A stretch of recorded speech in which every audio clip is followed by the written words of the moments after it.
You're good to go? Good to go. All right. Well, hello, everybody. Welcome to the Talk to Danielle podcast. I am your host, Danielle C. Baker. And before we get started, be sure to like, follow, and subscribe to whichever channel you're listening or watching from. And of course, this is season 4. So I do invite you to have a look at the previous 3 seasons. There may be some topics there that resonate with your reality today. They are timeless. So you can go and have a look and see some of the guests that I had on in the previous seasons. We're going to jump right into this. This is a topic I think I need right now. This is something where I need regularly. I'm on fire for a while and then I just drop off a cliff and then I gotta rebuild. So we're gonna be talking about time management. I have the amazing Jill Wright with me today. I just love the way that Jill works. We got a chance to meet at an event that she was hosting, Sip and Connect. I think it was last year. Time has gone by so fast, but we're going to have her on to help us to see how we can feel like we're in control of our time. And I'll just put the spotlight on you, Jill. Thank you so much for joining me. I really appreciate you coming on. It's my total pleasure. Thank you for having me. This is such an important topic that most of us are like, yeah, it's not sexy to talk about time management. So we're just gonna like put it to the side and none of us really get taught. And so I like to come at it from a bit of a different lens to make it exciting again and make it feel personal and relevant. So yeah, I'll give you a bit of the scoop of who I am and Mhm. why I talk about this. I am a mom of four. I am a business owner, and I am someone who has always been multi-passionate and curious about learning. And so even before self-help was like an acceptable, cool thing to do, I was reading the books and doing the research and going to therapy and doing all the things to try to figure out like, how can I continue to grow and learn about myself? I love a personality quiz, tell me about me. I want the frameworks. I want to learn. And so I kind of fell naturally into the niche, if you will, of time management as I became a parent because if we remember back to the pandemic days, that's when I first tried to become an entrepreneur. I quit my job in Mhm. hospitality. I was in hotels and event planning for many years. Then I had the two babies at home and decided I didn't want to go back to working nights and weekends and Yeah. put my business school skills to use. And so I started a consignment store and I didn't think at that time that I was signing leases and incorporating and all of that, that a global pandemic was going to come and wreck the retail world, but it did. So my first venture into entrepreneurship didn't pan out the way I expected, but it taught me a lot about what work I actually wanted to be doing with women and with parents because so much of my experience in that retail world was people coming in, grabbing a coffee, having a chat, talking, and I would get to talk with them about all areas of their life. And we did a lot of like outreach and support in the community. And I just really wanted to help other people when it came down to Yeah. it. And so I started my podcast right around the same time you did. I think I'm in my fifth year now. Mhm. And it started sharing what worked for me as a working mom, trying to do it all, like balance the business. The daycares were all closed, right? So we couldn't send our kids in. And if we could, we needed a COVID test. And 10 days later, it was crazy. Yeah. And I was doing it mostly all solo parenting because my husband at the time worked still. He was able to go into work. And I just Mhm. wasn't willing really to give up on my dream of being a business owner and having that piece of myself represented in the world or give up on being a great mom and being present with my kids. And it was really overwhelming. And so I leaned heavily into routines, habits, productivity, all the things I could learn about how can I fit all this stuff into life. But I realized pretty quick that all the stuff that you can find in books is really Yeah. geared towards men and non-parents. And it was hard. It was really hard to incorporate in my life as a working parent. But instead of feeling distraught on that, I decided to just find ways to tweak it and Mhm. how to make it work for me. So that's what I started sharing on the podcast. And the podcast has now turned into a full business where I support women and moms who usually are like high performing people who want to do a lot of different things. How do we manage that? How do we look at our time in a way that feels a little bit more spacious instead of crunchy all the time? And how do we bring a more feminine lens into this really masculine topic? So that's kind of the work that I do right now. I just love that. And you're just preaching to the choir, I think, on this because you're so right that we're still very much, although the pandemic did help in us reevaluating where we were spending our time, but now that people want to go back to what we so-called back to normal. I don't think that we should because you're right. It is, we're still in that productivity trap. Whereas this, we're constantly need to be on the go. We're supposed to be doing something and we're sitting down and thinking about all the things that we should be doing. It takes up a lot of space. And so I think I love that you create this space for women to be able to say, hey, I can't function like that. Like something needs nobody else can function like this. So how can we create that? How does that look for you in terms of how do you start if I'd be one of those mothers coming in to say, I don't have a second left in the day. Like how do I do this? How do you help when you have somebody overwhelmed like me coming in to say, please chill, work your magic? Right? How do Where do you we do that? start? Exactly. Yeah, and I like that you use that word magic because that's a word I weave in all the time. The framework that I kind of use when I'm working with clients is called time magic. So yes, one piece of time magic is productivity, but we Mhm. also talk about self-care and we also talk about rest. And those three things, if you can imagine them kind of in a Venn diagram with like the three bubbles, right? And they overlap in the middle, that middle spot where we're considering our productivity, our rest, and our self-care, that's to me time magic. And that's where we're trying to get to this sort of space and time where it doesn't feel, it might still feel busy and it might still feel stressful because that's the reality of our lives. We're not, the magic is not that I can take that away. The magic is where we can step away from the feeling of being overwhelmed, of drowning in our lives, of not enjoying as we Mhm. move through these busy seasons. Because let's face it, we all have busy seasons, we all have very full lives, and we all only have 24 hours in a day. So we do need to make choices, right? Um, Right. and where we start is actually the same place you start. It's values. It's okay, what at the end of the day is important to us in how we experience our life? What are the values that we want to live? And taking a really critical, sometimes brutal look at are those represented on our calendar? Are we actually scheduling and spending our time on things that we value?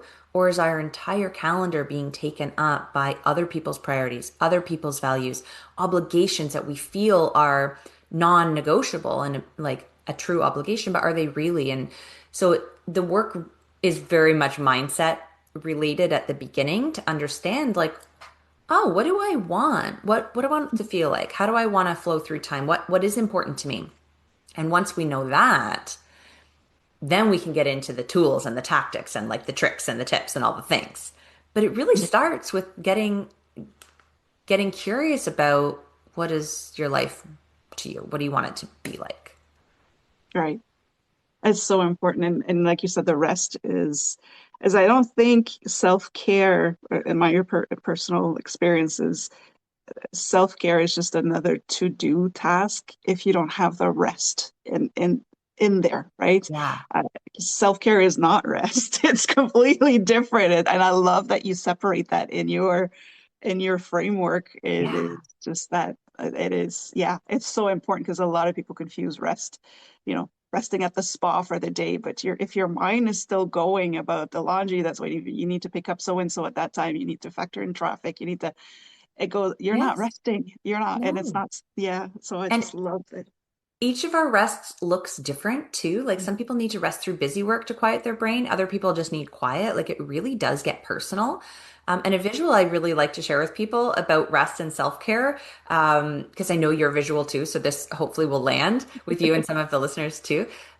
If you could picture like a cup, rest is what gets you to your baseline of feeling okay. Like all the different Mm, seven types of rest that Sandra Dalton Smith talks about. Like there's many different types. It's not just physical rest, right? We have emotional rest, we have spiritual rest, creative rest, all those. Rest gets us to our baseline of feeling like we're capable of getting through our day. right. Self-care is the stuff that we do on top of that, right? Self-care is the cherry on top, is the icing on the cake, if you will, but it's you can't truly nourish yourself until you're rested. So it's like the foundational stuff is the rest, and then the extra is the self-care. And we need to really prioritize rest first, and it needs to be personalized to our own preferences and situation. Yes. And it's not just physical rest, because again, when you were saying a lot of the self-care stuff or productivity things is really male dominated in terms of as women, we need that mental rest. So what does that look to you? I know I was in that situation where I couldn't even answer that question. It's just constant noise. And so, yeah, I love that analogy. I love because this is also why I resonate so much with your work is because of the visuals. Can you explain to us? Because when I first heard you say that term, I don't know. It's just like I was just happy. I was just like, ooh, it just changed my day. But glimmers, can you talk to us a little bit about glimmers? I know my audience will appreciate that. Glimmers is so fun. It's not a term that I made up, sadly. I use it in my planner. It is a practice to, okay. So a glimmer is kind of the opposite of a trigger. A glimmer is like a small moment that brings you joy instead of like something that triggers your nervous system in a negative way. It can trigger your nervous system in a really positive way. It can regulate you, can bring you joy, positive emotions, right? And they're fleeting, but they're happening all the time. These little moments, like catching a sunset or, sharing a wink with your kid or noticing that they did something kind or that you got to drink your whole cup of coffee hot or whatever it is for you. These joyful moments that nourish us, they happen all day, every day, but we don't notice them because we're so busy, right? And so for me, a beautiful practice that I incorporate in my weekly planning strategy is write down throughout the week these glimmers. And Mm, you'll start the part of your brain that helps you filter information, the reticular activating system. You can train it to look for more glimmers. So when you start, it might feel really clunky and hard to figure out, oh, what were the good things? I didn't have any today. But once you get in the practice and you tell your brain, oh, I'm looking for these things, your brain is like, great, let me show you more of these things that are already happening. And so recording them does two things. It trains the brain to look for more, because it's really important. It's like a gratitude practice, essentially, too, mm, right? But B, as you go through and read all of these beautiful glimmers, I like to go through once a month and sort of consolidate the previous 4 weeks into a journal entries. Like all these beautiful things happened. You get to relive the emotion of doing that, of having that experience. And so, not only are you experiencing them in the moment because you're now aware and looking for them, but if you have a practice once a month of doing a journal or verbal, whatever, it doesn't have to be written down, you can re-experience that emotion. It's a really powerful way to add some positivity in to your day. mm. I love that. Mhm. It's just so beautiful. The word itself is beautiful, and that's why I loved it. Because when you said the opposite of a trigger, when we hear the word trigger, I think it triggers us. It has that impact. So the glimmer does the exact same thing, just on the other side. I love it. Just to be on the terms, and then I'll move on to your work. But you also have the time confetti that I just love. Can you explain that a little bit as well? It's one of my favorite things to talk about. There is a researcher named Bridget Schulte who sort of coined this term in her book, and I came across it. And it's not something she talks about much, but I kind of latched on. I was like, "Whoa, this is something really special." The idea of time confetti is these moments, these pockets of time throughout our day of quote leisure time where we don't have an obligation. But they happen instead of like in a 1 hour chunk, they happen in pockets of 5 or 10 minutes, 2 minutes here, 3 minutes there throughout our day. And so the conversation, if you Google time confetti, the conversation is often quite negative, like, oh, time confetti is stealing our leisure time. We can't possibly do anything in these small pockets. And I instead saw an opportunity and I said, well, wait a minute, what if we use these small moments intentionally to bring in either self-care or bring in glimmers? Like you can plan a glimmer. It doesn't have to happen just out of the blue. You can plan these things. You can use your time confetti intentionally. First step is noticing when it happens. Because we often, what do? We pick up our phone. Actually, the sticker on my phone here, it's like a picture of confetti and it says use wisely. So for Oh, me, when I pick up my phone in time confetti, I'm like, no, no, there's something else I can be doing here. Time confetti happens when your food is heating in the microwave, when you're pumping gas, when you arrive a few minutes early to your kid's school pickup, or you're waiting on hold to make that doctor's appointment. They're naturally everywhere. And instead of wasting the moment trying to figure out what to do with it, it can be helpful to have a predetermined list on your phone or something what do I do Mm. with these 3 minutes? Do I do some deep breathing? Do I voice note a friend? Do I practice my Duolingo for a lesson? Like, what is important to me that I can be doing in these moments so that they don't feel wasted? I actually experienced that today. Earlier, we were meeting on your Zoom call, and when they say the host is on, they'll let you in, and it's you actually have it on your Zoom to say enjoy this time. I forget the exact words, but it's just like take advantage of this time confetti as you wait, and it really that's when I realized how powerful that is, because I was thinking, okay, I can wait, I could just prepare for the next meeting, and then I said, no, I'm gonna stop, take a drink of water, just enjoy the time. It's, Yes, we need to it's claim that it. it's yeah, it's just that easy. That's beautiful. And then when it's a muscle, right? So once you start getting used to noticing these little time gaps where you can just stop for a second and make it adds up. It adds up Mhm. at the end of the day. I love it. I wanted to, before we get into the work that you do, I wanted to ask you, because I think that's one of the realities, especially with my audience, is we're so programmed, by the hour, time blocking, all of that. Once we start taking an inventory of where our time is being wasted in a sense, there is a guilt when it comes to certain activities that the kids might want to do where you realize you just don't have the capacity to do it at that time. So that guilt of saying no, or that the guilt of turning something down, but at the same time you're showing to your children what it's like to take care of yourself and to find that rest. So can you give us a little bit of wisdom on how can we work with this inner guilt that we feel sometimes when we have to say no to our children or no to an activity that would have been fun? Yeah, and even activities for ourselves, right? Like we're so Mhm. busy. We often are saying yes to things that we feel like we need to do or we feel like we should do, and we say no to things that would actually bring us a lot of joy or fill up our cup so we can show up better to the things that other people expect us to be at. So I think it's first understanding what is an automatic yes that you're giving to something, because a yes to something is a no to something else. So even if you didn't necessarily have to say no to something, you have said no to something by saying yes to something else. And so just being aware of where your yeses are going and is it aligned with your values and how you want to spend your time? Like, could you delegate something? Could you just ditch something and not do it altogether, right? Yeah. And then doing that is a first step because it'll naturally free up some extra time that you could say yes, right? But there are, of course, going to be situations where we have to say no because we have overscheduled, overcommitted. We can't just say no. We've already said yes, and now we're obligated to do the thing, right? And I think in those instances, it's important to be able to show your kid that you're not saying no to them because you're trying to be mean or anything negative like that, and really explaining even the thought process of how you got here, why we don't have time, what other choices were made, looking at the calendar together. There is no white space for me to work that activity in. Something that happens to me a lot with my daughter, she's just like all the time. She'll ask me to do like six things in a row. Well, on the drive home, she's like, "Can we do this tonight?" I'm like, "Yeah, for sure we could do that, like coloring or whatever." And then in the next breath, she'll say, "Oh, can we go get ice cream?" And I'm like, Maybe. We'll see how much time we have." And then she shoots like five or six other requests off because she just is full of life. And I'm like, "Girl, we need to prioritize which of these things you want to do because when we get home, it will be this time.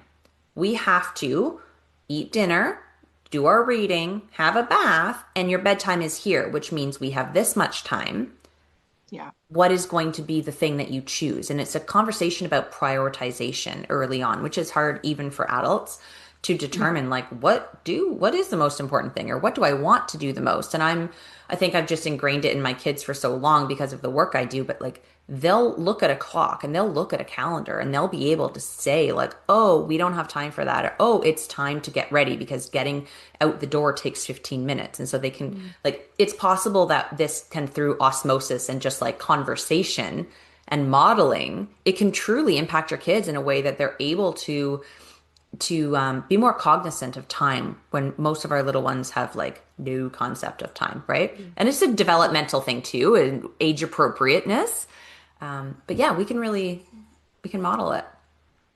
I love that. You've given us a lot of hope for some of us because so many people struggle, especially in the morning with the time thing. That Yeah. if you are doing it, start early, start young, and be consistent with it. It actually works. Your child will be keeping time on their own, and that just imagine if you didn't have to check every 5 minutes where your child is at, or have to threaten them every morning to get going. Yeah. Imagine not having to deal with that. It's just that alone, my shoulders just drop.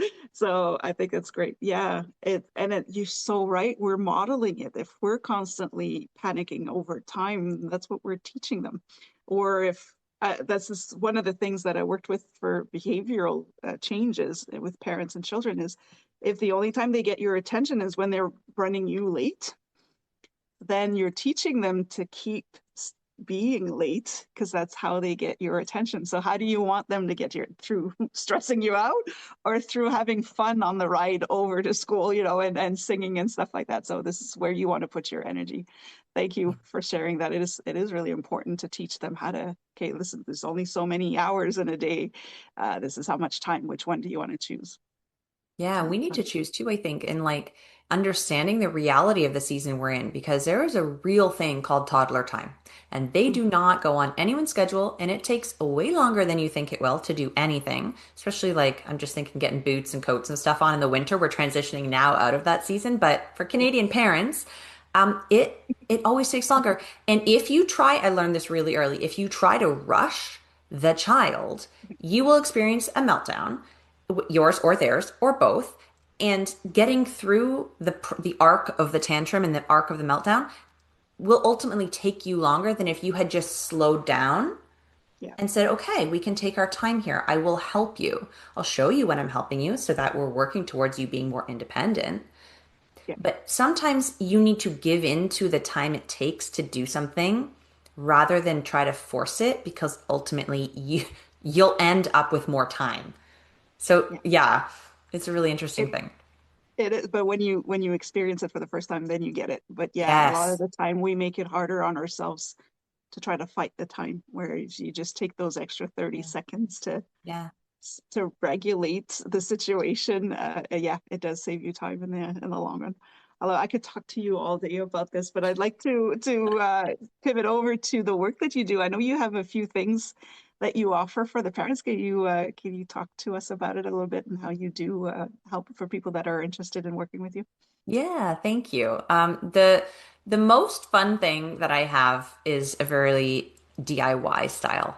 Doesn't cost a lot, doesn't take a lot of time, and it is a planner. It's called the Time Magic Planner, and I created it because I have a very robust framework on how I do my weekly planning. There's so much science behind why planning ahead works and why a week is the right amount of time. And there's a lot of, yeah, I can go into the science too if we feel like digging in there. But for me, I wanted to be able to offer people a way to do what I do because everyone's like, well, how do you do it? Like, you seem to have it all, blah, blah, blah.